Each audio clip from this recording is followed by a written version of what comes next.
ขนมยังรถกุ้งรถกุ้งโมเมนต์ที่รถรีโวโมเมนต์เอากินมึงดูเด้อกินเบิ่งแกะก่อนอ้าวมันบ่ได้เอาเลยขนมนี่คือมีเงินบาทดีอ้าวโมเมนต์บ่เงินเจ้าเองนะมันบ่มีเงินจะบ่มีเงินเอามาที่ไสซะเงินนี่ฮะแกมากินบ่บ่ไผเลยซื้อขนมมาให้ซะเอาไปชื่อบ่เอาไปมันคือมีวะเจ้าซื้อหานใดแหละหานหัดหานพุ่นไปส่งคืนได้บ่เอาเงินไปส่งคืนกับขนมไปข้าวกินติขนมบ่ให้ได้ขนมเป็นเนี่ยกูบ่ให้ซะซื้อเลยเด้เวลาไปลิ้นนั่นแหละก็ลิ้นก็บ่ให้ไปทางอื่นน่ะนะระมัดระวังเอาพอเด้อแม่เด้อแล้วก็ที่ว่าเงินก็มาแบ่งที่เจ้าอีกนะคนละแสนพอได้ลิ้นสงกรานต์นี่แหละได้ก็ทำเด้อพังความพ่อความแม่บ่ให้ไปทางอื่นบ่ให้ไปลิ้นเด้อคันเพิ่นพาไปก็ต้องไปนำกันบ่แม่นสิแลนเลาะลิ้นแถวนั้นบ่ได้รถมันลายได้สงกรานต์นะบางเทื่อก็อายก็ขึ้นมาก็มีอายป้าบ่ได้นี่แหละนี่แหละน้องเชียร์กันกับแม่เจ้าเด้อจัดการซอยอยู่บ่สิหมดลงในน้ำเลยเอาพ่อก็บ่ขอบคุณนั่นป้าอยู่ใส่ผ้าว่าวก่อนขอบคุณเด้อไปวะลืมเลยบอกเขานะอยู่ประเทศสวิตเซอร์แลนด์พออยู่ประเทศบ่แม่นพอขอบคุณเด้อที่ส่งฝากเงินมาให้สวิตเซอร์แลนด์ให้อยู่ดีไม่แห้งความเจ็บอย่าได้ความขายอย่ามีขึ้นในลงใต้มีแต่คนหักคนเพ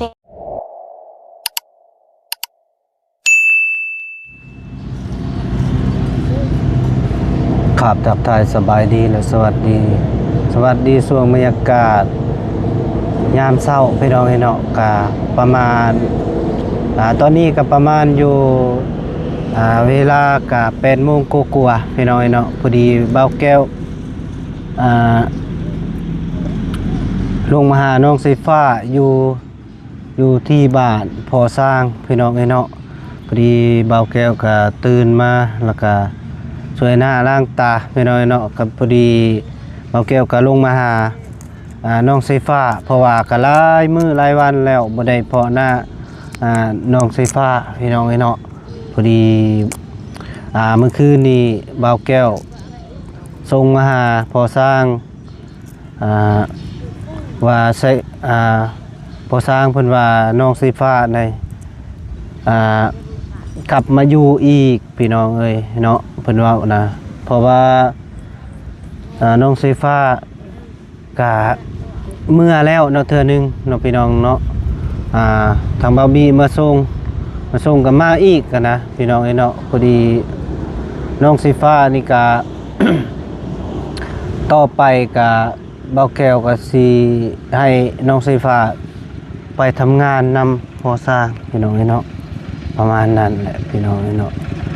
ก็พอดีเบาแก้วขึ้นมามื้อนี้ก็มี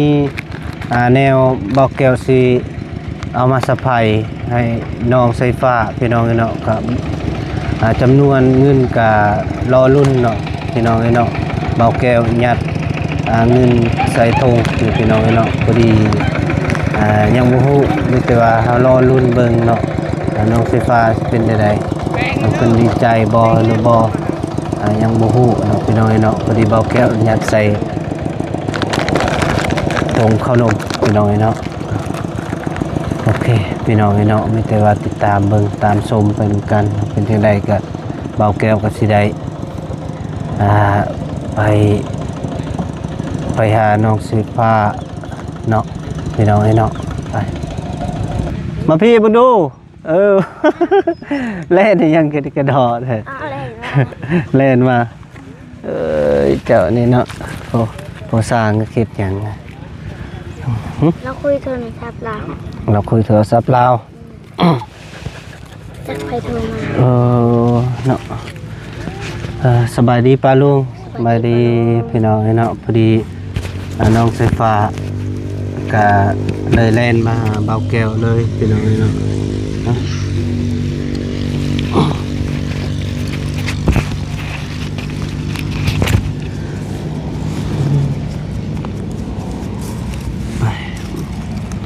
เอาพี่น้องเนาะ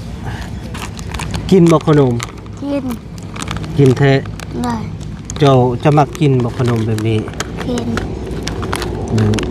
ขนมหยัง รสกุ้ง กุ้งรสกุ้งโมเมนต์ที่รถรีโวโมเมนต์เอากินมึงดู เด้อ กินเบิ่ง แกะก่อน แกะก่อน อ้าว เอ้า มันบ่ได้ เอาเลยขนมนี่คือมีเงินบาทนี้ เอาเด้อ เอ้าโมเมนต์บ่เงินเจ้าเอง นะมันบ่มีเงิน เจ้าบ่มีเงินเอามาติใช้ซะเงินนี่ฮะ แกมากิน บ่ บ่ ไผเลยซื้อขนมมาให้ซะ เอาไปชื่อ บ่ เอาไปเองมันคือมีวะ เจ้าซื้อหานใดแหละ หันหัด หานพุ่นไปส่งคืนได้บ่ บ้า เอาเงินไปส่งคืน ไป กับขนมไป บ่ได้ ข้าว ขนม กินสิ ขนมบ่หายได้ขนม อ้าวเป็นเนี่ยกูบ่ให้ซะ ซื้อเลยเด้อะไรแล้ว ซื้อก็บ่ได้แล้วไปส่งคืนคือมีเงินซะก็บ่กล้าเอาแล้ว ไปส่งเงินซื้อเฮาก็เอาขนมมากินก่อน อ้าวก็มีเงินเสยอยู่ในถุงขนมแปลก แกบ่ แท้ เลือกทงนั่นน่ะ นี่หมอลองดูอ้าว เจ้านั่นลอง อืม ลองต้องกิน ลองต้องกินโอ้เอิ้นไม่สุกมากินน้ำดู มาเชิกมาแม่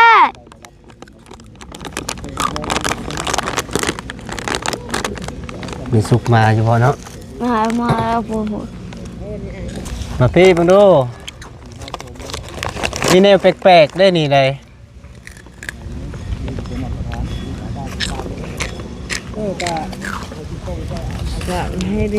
โดยสบายดีมา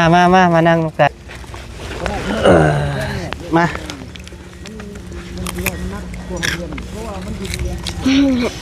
ไปซื้อแม่ขนมน่ะมันซุกได้เงินบ่ซื้อ5,000ได้ซื้อ5,000ได้เงิน2แส ยับมาน พี่ยับมาไม่สุก ป้าแก้วซื้อขนมจุง5,000ไปซื้อบ่ได้เงินออกมากองแท้ แปลกได้น้องสิพามันนี่นะพอดีเพิ่นไปซื้อขนมเนาะเจ้าเห็นบ่เพิ่นไปซื้อกินี่มันเลยจีกเบิ่งเพิ่นมีเงินเป็นเงินของไผบ่นี่นะ บ่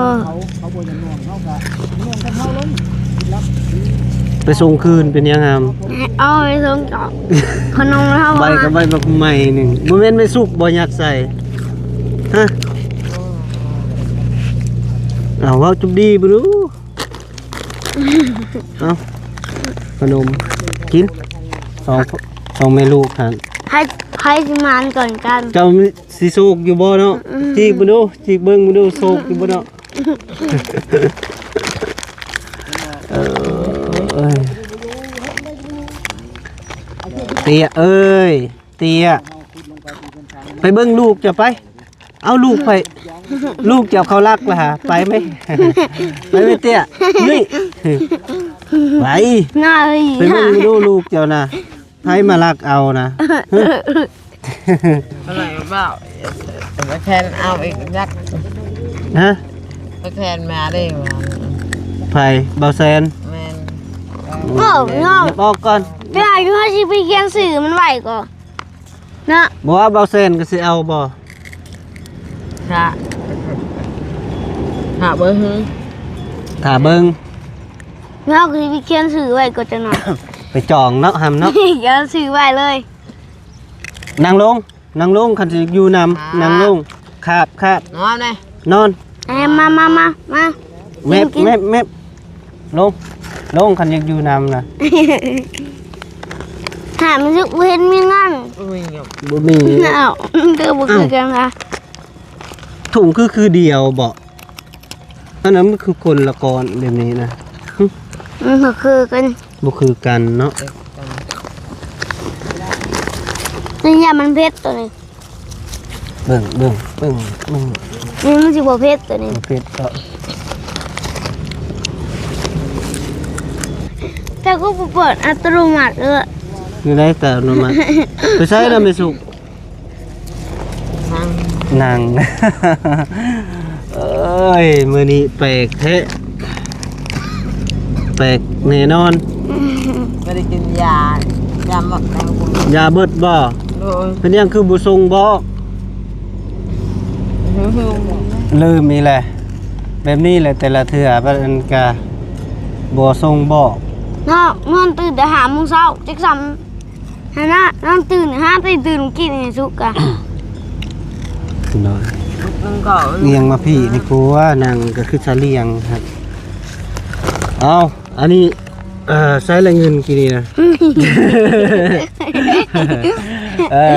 วันนี้อาจสิเลยเด้อวันนี้เด้อรอฟังวันนี้เด้อเอาจับนะครับ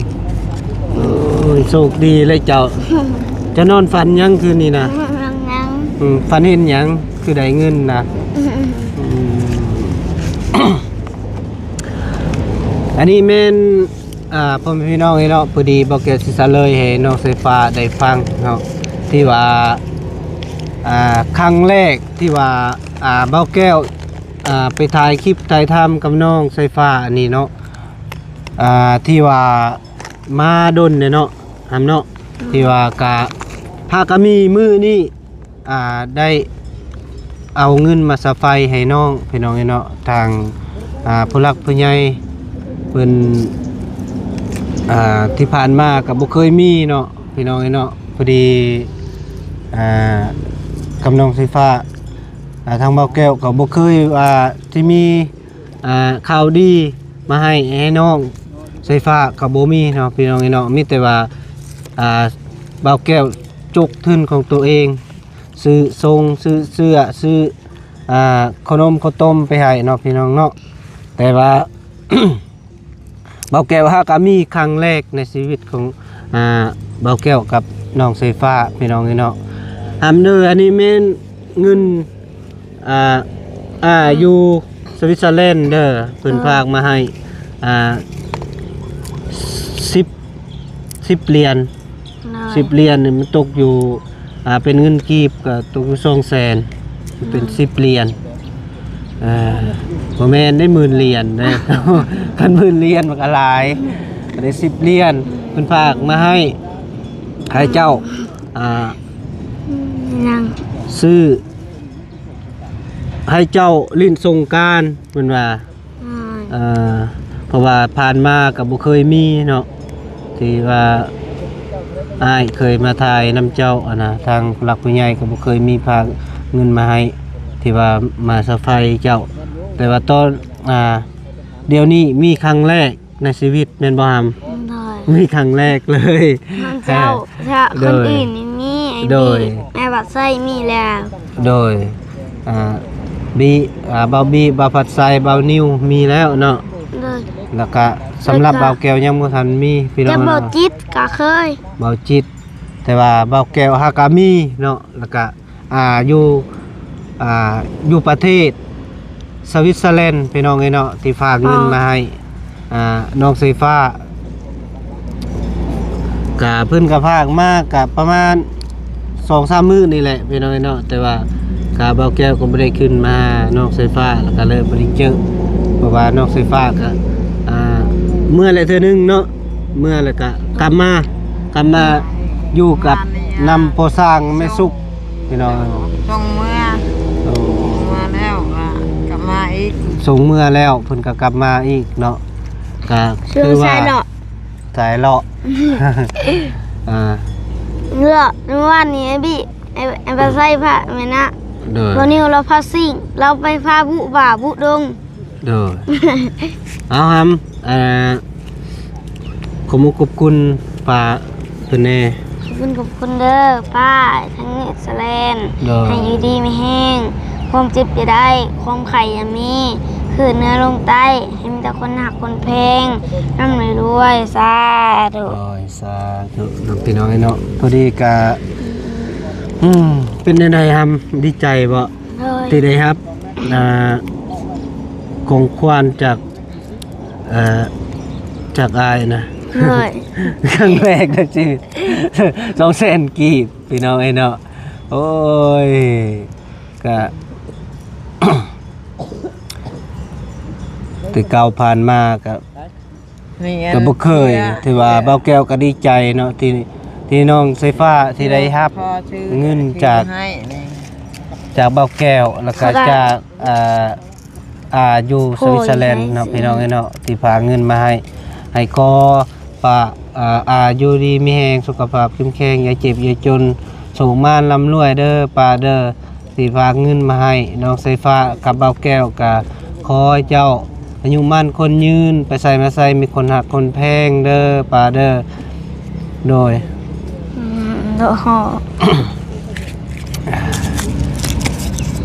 พอดีเหมาะเนาะลิ้นสงกรานต์เลยเนาะ ได้จักแมวสงกราร กะพังเบิ่งก่อนกันอายบ่คาเวียกกะบ่ห้ำแบบนี้หรือว่าเจ้ามาพี่เนาะเจ้ามาเนาะแล้วเจ้าสิเฮ็ดงานเป็นน่ะได้อยู่บ่ เห็นยัง สมมุติว่าเจ้าไปนำพอสร้างนะ เห็นยัง ไปทำงานนำลาวได้บ่ ไม่เนี่ย แม่นแบบไปเฮ็ดเฮือนเฮ็ดศาลน่ะนะ ได้อยู่ อยู่บ้านน้องอูน้องอีจะสิไปบ่ ได้อยู่ คันไปแล้วสิบอกพอสร้าง เพราะว่ากะอายก็บ่ได้ปะเจ้าดอก เพราะว่าคันเจ้า จึงว่ามือน่ะวันนี้ว่าจะชิพาไปสวนน้ โอ้ไปสวนน้ำ ำแล้วแล้วมือแล้วเข้าไปลิ้นบุญ บ่มันก็บ่เกี่ยวเรื่องเจ้าไปลิ้นสวนน้ำก็ไป เลย ไปนำเบานิ้วแล้วก็พุ่นแหละหลังสงกรานต์พุ่นแหละคันว่าเราไปเฮ็ดงานไปเฮ็ดเฮือนน้องอูน้องอีคันเจ้าอยู่เฮือนบ่ได้เจ้าคิดฮอดลาวเจ้าก็ไปเฮ็ดนำลาวพอดีเจ้าได้เงินนำมานะพอได้เพิ่นเอาบอกมาส่งอิหยังก็พอได้คนลงหั่นน่ะน้องบุญทวีเพิ่นบ่ไปแล้วก็ให้เราอยู่เฮือน เอาเลย โดย มันจะบอกไปตีไม่ซึกหัวเราที่ไปเลย ให้เราอยู่เฮือนแล้วก็เจ้าก็ไปนำพอสร้างซะไปเฮ็ดแล้วก็ไปอยู่นำเพราะว่าคันสมมุติว่าพอสร้างเราบ่มีน้ำมันรถเที่ยวเด้แล้วก็คันเราไปน้ำหมู่เราเที่ยวก็เจ้าก็นอนน้ำลาวพอได้ความอบอุ่นเพิ่นก็สิไล่เงินให้อยู่ดอกไปก็เพิ่นก็บ่เคยว่าคือน้องบุญทวีไปอยู่ก็เพิ่นก็ยังไล่เงินให้เด้ก็มื้อละแสนเพิ่นก็ไล่ให้ เลย ไปเฮ็ดน้ำเพิ่นพอได้ต้มน้ำให้เพิ่นกินนั่นแหละต้มน้ำเพิ่นกินกาแฟเพิ่นกินชาหั่นแหละไปต้องขยันเวียงหนักอายก็บ่อยากให้เจ้าเฮ็ดนะก็โทรสร้างเพิ่นก็ฮู้เด้บ่ให้เจ้าเฮ็ดแล้วก็เลยให้เจ้าเฮ็ดเวียกเบาๆเอาเด้อเด้อก็อายก็บ่ได้ปะดอกอายก็สิไปดูแลดอกก็ไปเฮ็ดซอยมีหยังก็เรื่องอันอยู่อันกินก็อายก็สิส่งไปให้นะเล็กๆน้อยๆมีหยังก็กินนำกันนั่นแหละเป็นไดบัดนี้ แม่สุกจะเอาบ่เงินลินสงกรานต์ย่านค่อยบ่ได้มา หา อัน เด่ นี้ น ห้องพอสร้างมา พอสร้าง มาพี่แน่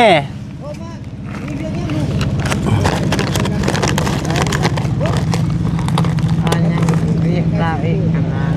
ยาเพิ่นแหละ มีคนมาหา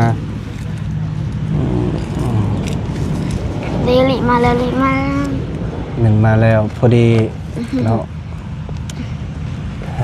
พอดีเบาแก้วสิเอาเงินให้เนาะพี่น้องเนาะ งัวออกมีโชค เอาไหม มันจะออก งัวเงิน ยาไปแล้ว เท่า พี่น้องเนาะ เพราะถ้าเรียกไปบนทางลัด โยว้าวเลยเจ้าสวัสดี โดย ภาษาจะอยากไป ตัวหนึงพี่น้องเนาะ ประเดี๋ยว ป้าก้อนทงขนม ภาษาจะอยากไปบนเพื่อนน้อยๆทางลัด คือบนนิ้วพางไปมือนี่ เฮ้ย เมื่อวานนี่ สวัสดีเพิ่นอยากลง ประเดี๋ยว เอานั่นเหรอวะ แล้ว นี่ ก็ ยังนี่คือบ่วางเลยกำไว้ โอ้ยเฮียดีกว่าสิไปบุญบุญกันนี่เฮียดีกว่าโอ้หลายเลย พอสร้างแบบนี้ก็อยากปรึกษานำเจ้านะอยากให้น้องไฟฟ้าแล้วก็คันเจ้าไปเฮ็ดเวียกอยู่พุ่นแล้วก็อยากให้เจ้าเอาไปนำซะเพราะว่าเพิ่นก็กินฮอดเด้พอได้ไปต้มน้ำกาแฟให้เจ้านะก็บ่ให้เพิ่นเฮ็ดนักดอก หรือว่าบ่ได้อยู่ทำไมชุกเนาะให้ไม่ชุกอยู่ผู้เดียวคำเลยมาแต่นั่นบ่ มาก็ได้ อยู่ทำไมชุกหรือ ไปน้ำเจ้า หรือว่าสิไปนอนน้ำพอสร้างอยู่พุ่นมันก็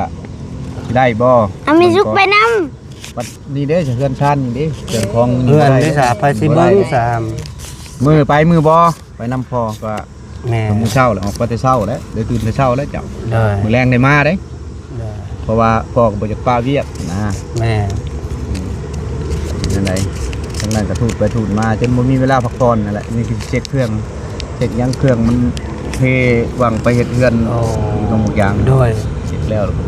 เอาจังซี่ซะพอ โดย คันว่าเจ้าสิเที่ยวไปนี่ก็บ่อยากให้เที่ยว เพราะว่าคันน้องสีฟ้าไปนํแล้วก็มันอยากเสี่ยงนะพอ แม่น มีแต่ว่าอยากให้ไปนอนพุ่นแหละ เอ้ย ไปนอนแล้วก็เอาน้องสีฟ้าแล้วไปอยู่น้ำเพราะว่าเพิ่นอยู่เฮือนอยู่พุ่นก็บ่ได้นะเพราะว่าเพิ่นก็คิดฮอดเจ้าเด้ก็ไม่สุขแล้วก็เลยอยากให้เพิ่นไปเฮ็ดเวียกนํซะก็เพิ่นมาส่งบอกก็พอได้คนบอกลงแล้วก็ต้มน้ำให้เจ้าอะแหละแต่ละมื้อต้มน้ำกินนั่นน่ะเจ้าสิไล่มื้อละเท่าใดแล้วก็แล้วแต่เจ้าอะนะเพราะว่าอยากให้น้องฝึกฝึกการเฮ็ดเวียกให้นะเป็นโคสร้างนั่นนะ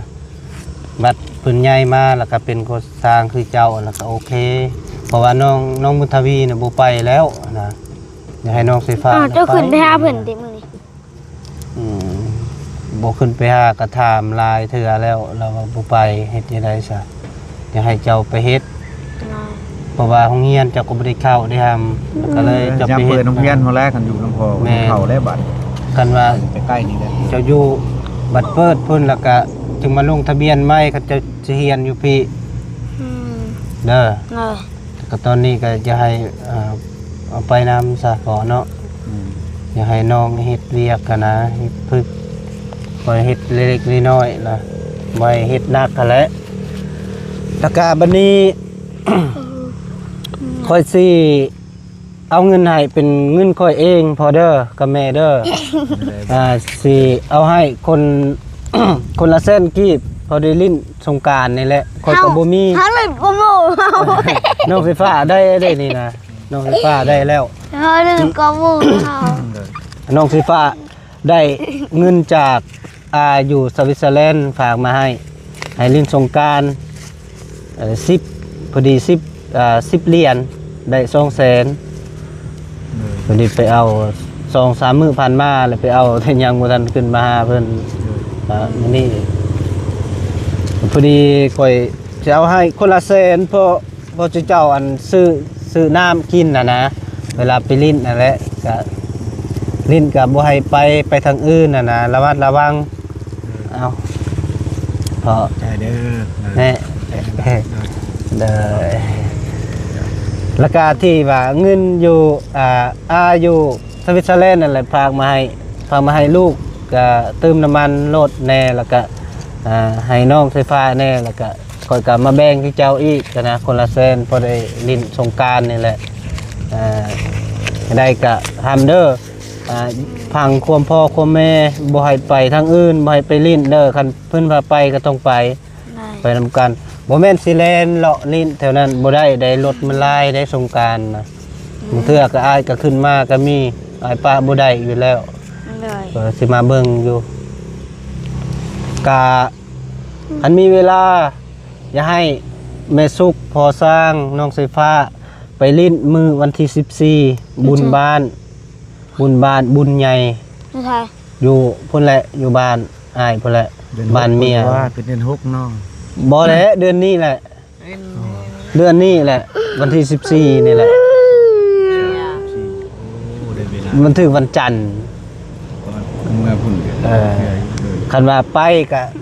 เบาแก้วก็สิแจ้งก่อนเนาะพี่น้อยเนาะเพราะว่าเบาแก้วสิมารับน้องไฟฟ้ากับแม่สุกพอสร้างให้ไปลิ้นเนาะพี่น้อยเนาะก็ไปนอนอยู่พุ่นก็ได้ก็มีอยู่บอนอยู่มานอนคันบ่อยากนอนแล้วก็คันว่านั่นก็คันไปบ้านน้องโอนึงอีแล้วก็ไปลิ้นได้มื้อนึงอะนะไปเต็มที่เลยไปลิ้น ก็ ก็เบิ่งตัวจริงเนาะ งานคือเว้าแหละมันก็ยังข้างคา โดย พอนี่คือเว้าคนผู้เดียวดึงหันดึงหนีไปก็ โดยคันว่าว่างหั้นนะก็ไปลิ้นเพราะว่ากับหมู่หลายๆคนมื้ออื่นนี่ก็สิไปเซโนเพราะว่าทางพอเลี้ยงเพิ่นสิจัดงานผูกแขนพ่อใหญ่อดีตโทนาการเมืองของพลที่เก่าแล้วก็สิไปผูกแขนพุ่นแหละจะเป็นได้เฮานี่สิได้ฮดสิกันอยู่บ่ พ่อจะมาบ่รอด รอแล้วได้ทักเดย์คนเนาะมาพูดก่อนแล้วจ้ะพ่อ เด้เชื่อสิเอากระทั่งแล้วไปมือเขาสิหมด นี่ ล แหละ ง น้ำเสียกันกับแม่เจ้า เด้อ จัดการซอยอยู่บ่ เขาสิหมดลงในน้ำเลยเอา เอาพ่อก็บอกกับคุณนั่นป้าอายุ ใส่ผ้าว่าก่อน ขอบคุณคุณเด้อใครวะลืมเลยบอกเขานะ อยู่ประเทศสวิตเซอร์แลนด์ พออยู่ประเทศ บ่แม่นพอ คือ อ่า ขอบคุณเด้อที่ส่งฝากเงินมาให้ชีวิตแสนให้อยู่ดีไม่แห้งความเจ็บจะได้ความขายยามีขึ้นในลงใต้มีแต่คนหักคนแพงนำไม่รวยสาธุ เอาเบาชุก เอาไม่สุกบ่นี่ มาชุก กัก มี เอาเลยมี แค่ก็สร้าง บ่ได้แล้วลูกชายอวยพรแล้วก็ได้แล้วใช่เลย ก็สร้างก่อนน้ำก็สร้างน้ำ รถดับเพลิง ดับเพิ่งแบบได้ ขอบใจเด้อที่ฝากเงินมาให้พอสร้างลิ้นปีใหม่พอให้อยู่ดีมีแห้งให้ร่ำให้รวยก็ทั้งคือกันนอนรับให้ได้เงินหมื่นนอนตื่นมาพอให้ได้เงินแสน100 เท่าพันเท่าเลยสาธุ โดยสาธุเนาะพี่น้องเนาะว่าความจริงกับจังซี่ครับผมพี่น้องเนาะกะเบ้าแก้วกับน้องไฟฟ้านี่กะพอสร้างกับแม่สุกนี่ก็ซ้ำพ่อแม่แท้ๆแต่พี่น้องเนาะเพราะว่าก็ที่ว่าฮู้จักมาก่อนก็เลยก็ประลมมาหาอยู่เนาะก็อยู่พุ่นก็บ่เคยปะเคยทิมเพิ่นดอกก็ขนาดขาดในมือนึงเนาะ มื้อนึงหรือ2มื้อก็ยังว่าคิดฮอดอยู่พี่น้องเนาะก็เบาแก้วก็อยู่อาศัยแบบนี้แหละพี่น้องเนาะเพราะว่าก็อยากมีความอบอุ่นคือน้องไฟฟ้าอะไรเพราะว่าเบาแก้วก็พ่อแม่ก็อยู่ไกลพี่น้องเนาะก็อยู่ใต้พุ่นแหละก็บ่ค่อยมื้อเนาะบ่ค่อยมีเวลามื้อยามเพิ่นเนาะพี่น้องเนาะมีแต่ว่าเบาแก้วก็คันว่าเงินเดือนออกก็เบาแก้วก็มีแต่ฝากเงินเมื่อให้เพิ่นพี่น้องเนาะก็บ่ลวงบ่ลายตามเงินเดือนของเบาแก้วแหละตามที่เหตุการณ์พี่น้องเนาะสำใดมีเบาแก้วก็เมื่อพากเมื่อให้เนาะก็เบาแก้วก็บ่ได้ลืมทางพอสร้างแม่สุกก็ เบาแก้วก็มาดูแลคือน้องสายฟ้าเบาแก้วก็บ่เคยปะเคยทิ่มน้องพี่น้องเนาะให้เข้าใจนำกันน้องพี่น้องเพราะว่าเบาแก้วก็หักเด็กน้อยแล้วก็เพลงคือว่าเพลงผู้เฒ่าพี่น้องเนาะประมาณนั้นแหละพี่น้องเนาะเบาแก้วก็โดยเอานี้แต่ว่าจังสันนะเด้อพี่น้องเด้อเบาแก้วก็สิขอโตวเดินทางแล้วพี่น้องเนาะก็มาสะไฟแม่สุกน้องไฟฟ้าพอสร้างเนาะกับมีความอบอุ่นเนาะพี่น้องเนาะสำหรับเบาแก้วมีน้อยกับมาสะไฟแสนหนึ่งกับซ้ำล้านพุ่นแหละพี่น้องเนาะเพราะว่าจิตใจของเบาแก้วก็ความหักความแพงเนาะพี่น้องเนาะเอาเพิ่นเป็นพี่น้องเอ้ยเนาะกะคลิปนี้ก็สิได้ปิดก่อนเด้อเอาขออยู่ดีมีแฮงสุขภาพแข็งแรงอย่าเจ็บอย่าจนอย่าขาดอย่าสนเด้อโศกมานร่ำรวยหมดทุกคู่ทุกคนอยู่มันคนยืนตลอดปีตลอดไปโดยบายเด้อ สวัสดีบ๊ายบาย